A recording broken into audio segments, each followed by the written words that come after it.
Mas natutuwa ang Diyos kung kahit may problema tayo, nagsisimba tayo.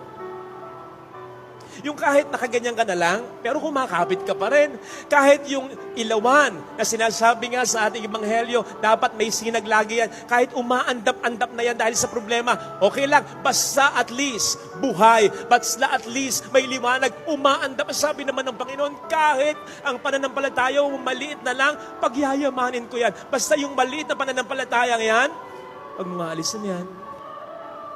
Kasi hindi mo makikita kung paano ko gagawan ang lahat ng paraan. Gustuhin man ng Diyos na ipantindi sa atin, bakit nangyari ito, bakit ganon, hindi natin maintindihan. Lahat. Pero ang mahalaga, may nakakakita para sa atin ng lahat, may nakakaintindi para sa atin ng lahat, at unti-unti, ibibigay niya sa atin yan. Basta kapit lang, all things will work out.